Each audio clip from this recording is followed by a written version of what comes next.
ओम खड्गं चक्रगदे सुचापपरिगां शूलम्बुशुण्डिं शिरा शङ्खं सन्ददधिं करैस्त्रिनयनां सर्वाङ्गभूषावृतां नीलास्मद्युतिमासपाददशकां सेवे महाकालिकां यामास्तौ स्वपिते हरौ कमलजो हन्तुं मधुं कैटभम्। ओम जयंती मंगला काली भद्रकाली कपालिनी दुर्गा क्षमा शिवा धात्री स्वाहा स्वधा नमोस्तुते। नमस्कार, स्वागत है आपका आचार्य वाणी में। मैं आचार्य डॉक्टर विक्रमादित्य आपके साथ हूँ। आज का विषय है मेष राशि वालों के लिए ग्रह नक्षत्रों का योग क्या कह रहा है, जुलाई के महीने में ग्रहों का प्रभाव किस प्रकार का रहेगा। 6 तारीख रविवार का अवसर, एकादशी तिथि, और इस दिन विशेष तौर पर ग्रहों का योगा योग जो बन रहा है वो भी आप समझ लें। वो योग दिखाता है आपकी राशि के दृष्टिकोण से एक विशेष बात। इस दिन एकादशी है, रविवार के दिन एकादशी है, बृहस्पति अस्त है, शाम को उदय होंगे लेकिन सुबह अस्त है, तो ये कहीं ना कहीं विस्फोटक योग बना रहा है, विश्व में अशांति का वातावरण बनाएगा। और ऐसे में आपकी राशि के दृष्टिकोण से बृहस्पति का उदय होना आपके लिए बहुत महत्वपूर्ण है। जिस चीज़ का इंतज़ार 12 वर्ष से किया है वो आकर आपकी किस्मत में बैठ गई है। और ऐसे में जितना भगवती दुर्गा की आराधना आप नित्य प्रति करेंगे, यज्ञ का सानिध्य लेंगे, उतनी किस्मत के 4 चांद लगने के लिए महालक्ष्मी कृपा के आपके रास्ते बन जाएंगे। विष्णु जी के साथ इस दिन भगवान भगवती महालक्ष्मी का पूजन करें और श्री सूक्त का पाठ शुरू कर दें इस दिन से।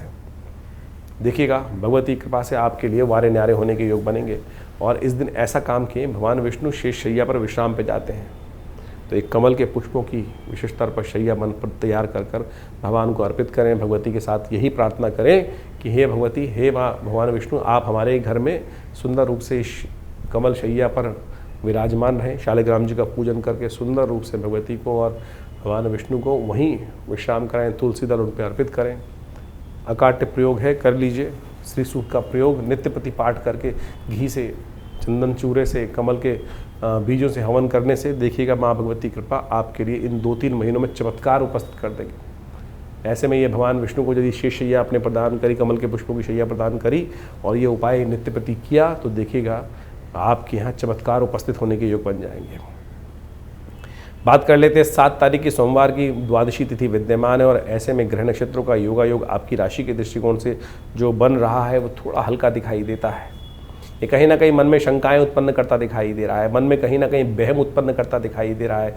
वहम का कोई इलाज नहीं होता, इस बात का ध्यान रख लेना चाहिए।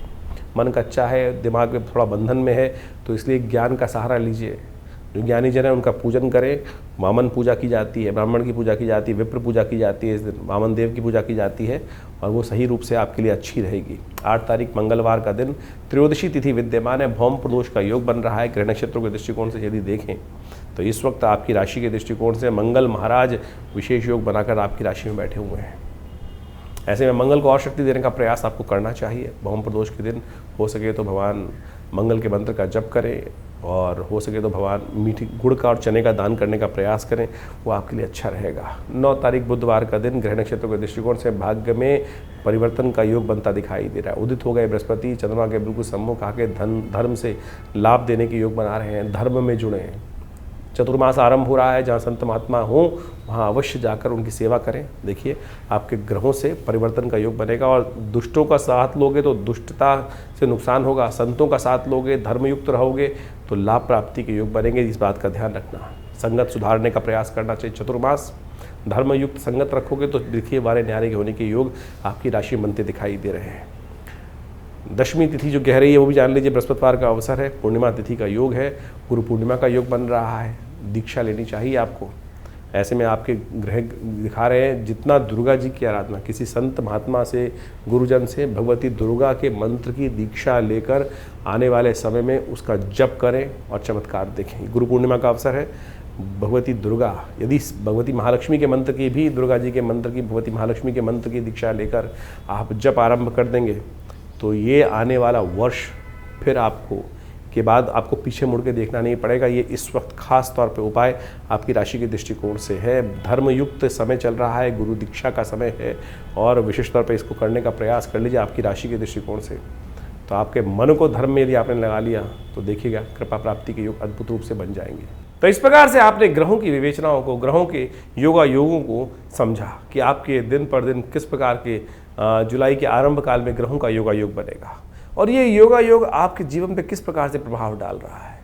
देखिए, ये तो योग जो है वो हमेशा बनते आते हैं और उन योगों का प्रभाव तो आपकी राशि के दृष्टिकोण से, आपके लग्न के दृष्टिकोण से पड़ता ही है। सबसे पहले ये हमको समझना चाहिए कि हमारी राशि मुख्य है या लग्न की राशि मुख्य है या सूर्य की राशि मुख्य है। क्योंकि सबसे ज़्यादा प्रश्न जो इस वक्त हमारे चैनल पर लोगों के द्वारा पूछे जा रहे हैं या किसी भी ज्योतिषी कार्यक्रम को देख के लोगों के मन में उठता है, वो यही है कि मैं अपनी राशि कौन सी देखूं। देखिए, मुख्यतः सबसे ज़्यादा प्रमुख राशि जो होती है जहाँ चंद्रमा विद्यमान होता है, जहाँ चंद्रमा आपकी राशि में पहुँचा हुआ है, वही राशि मुख्य मानी जाती है। गोचर के दृष्टिकोण से उस राशि का महत्व ज्योतिष के दृष्टिकोण से सबसे ज़्यादा माना जाता है।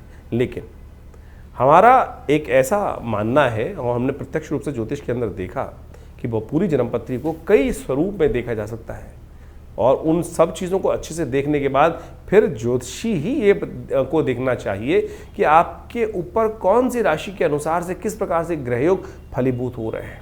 कई बार चंद्र राशि फलीभूत होती है और कई बार लग्न राशि फलीभूत होती है। वो ग्रहों पे के योग के ऊपर निर्धारित होता है कि ग्रहों के योगायोग किस प्रकार से, किस व्यक्ति के दृष्टिकोण से कौन से ग्रह कार्य कर रहे हैं, कौन से ग्रह सुप्त अवस्था में है, कौन से ग्रह जागृत अवस्था में है, कौन से ग्रह स्वप्नादि अवस्था में है। तो इन सब चीज़ों की विवेचना करने के बाद फिर ये निर्धारित किया जाता है। चंद्र राशि वैसे फिर भी आप सही तरह से देख सकते हैं, आपके जन्मपत्री के अनुसार से चंद्रमा जिस राशि में विद्यमान है उसको चंद्र राशि बोला जाता है। उसके अनुसार से आप देखेंगे तो आपका फल बिल्कुल मैच होगा। लेकिन नाम राशि बहुत सारे लोगों को जन्मपत्री पता ही नहीं होती। उसको तो एक और तरीका होता है कि नाम के दृष्टिकोण से, कि आपका नाम जिस अक्षर से निकल रहा है, अवकाश हड़ा चक्र के अनुसार से, उसके अनुसार से आपका नाम के जो पहला अक्षर है, नाम अक्षर जिसको बोला जाता है, उसके अनुसार से भी आप राशि देख सकते हैं।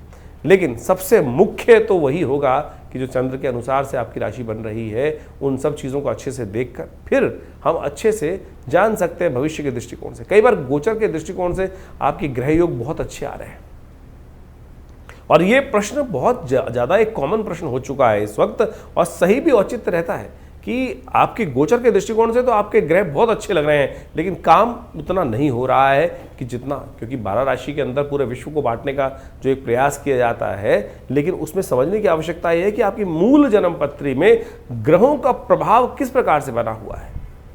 गोचर के दृष्टिकोण से वृष्टि हो रही है, संसार में बारिश हो रही है, तो सब जगह एक ही प्रकार का पानी पड़ रहा है। यानी एक बहुत बड़े क्षेत्र में जब बारिश होती है तो बारिश तो एक ही प्रकार की हो रही है, लेकिन हर एक की स्थिति, हर क्षेत्र की स्थिति अलग है। कहीं कोई पहाड़ी पर है तो वहाँ पानी रुकेगा नहीं, कहीं कोई गड्ढे में है तो सारे क्षेत्र का पानी वहाँ आ जाएगा, वहाँ सारी विपदाएं घिर जाएंगी। तो यानी ये आपकी जन्मपत्री, मूल जन्मपत्री पर आपके मूल कर्मों के अनुसार से जो लेखा जोखा आप लेकर बैठे हैं, पूर्व जन्म के अनुसार से जो आए हैं बनाकर, उसके अनुसार से भी डिपेंड करता है कि मूल जन्मपत्री में कौन से ग्रह योग किस प्रकार के बन रहे हैं और कौन सी दशाएं चल रही हैं किस प्रकार की। तो आप सबसे पहले अपनी जन्मपत्री को अच्छे से चेक कराएं, क्या स्थिति मच रही है, क्यों आपकी जन्मपत्री में उतने लाभ नहीं हो रहे हैं जितने लाभ होने चाहिए। ज्योतिष एक बहुत शोध का विषय है और हमारे ऋषि मुनियों ने काल गणना को बहुत विशेष तौर पर समझकर इनकी विवेचनाएं उपस्थित करी हैं और उसी समझ का, उसी ज्ञान विज्ञान का लाभ लेते हुए ज्योतिष की जो गणनाएं हैं उनको समझकर उसके द्वारा भविष्य को समझने का जो कार्य किया जाता है वो ऐसे नहीं है। कई बार हमने हजारों जन्मपत्रियों में इस प्रकार से देखा है कि जैसा जो घट रहा है वो सामने, जो चीज़ सामने दिखाई दे रही है गुण योगा योग के अनुसार से वही घट रहा है, बिल्कुल उसी प्रकार से। तो यदि कष्ट का निवारण चाहते हैं, कष्टों को भगाना चाहते हैं, तो जन्मपत्री को सही से समझकर और उसके अनुसार से उसके भविष्य के दृष्टिकोण से जो आपके लिए खास ज़रूरत है। देखिए, बड़े भाग्य मानुष तन पावा, बड़े भाग्य से मानुष तन मिलता है और ऐसे ही नहीं दुख में निकालने के लिए है, इन दुखों को समाप्त करने के लिए एक दिशा पकड़ने की आवश्यकता है, दिशा बदलने की आवश्यकता है। दशा स्वयं बदल जाएगी। दिशा किस प्रकार से पकड़ी जाए, किस मार्ग पे चला जाए, चलना ही तो है। और चलना यदि गलत मार्ग पे होगा तो गलत तरफ हमको लेके जाएगा, सही मार्ग पकड़ लेंगे तो सही तरफ चलते चले जाएंगे।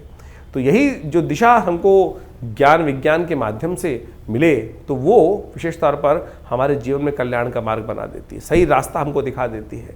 तो आप अच्छे से समझें आपकी जन्मपत्री में कौन से ग्रह योग किस प्रकार के हैं। गोचर के दृष्टिकोण से तो हम बता ही रहे हैं आपकी राशि में किस प्रकार के योग बन रहे हैं। और इस वक्त आषाढ़ के महीने के अंतिम अवसर पर जो ग्रहों का योगा योग बनकर तैयार है वो आपने अच्छे से देखा।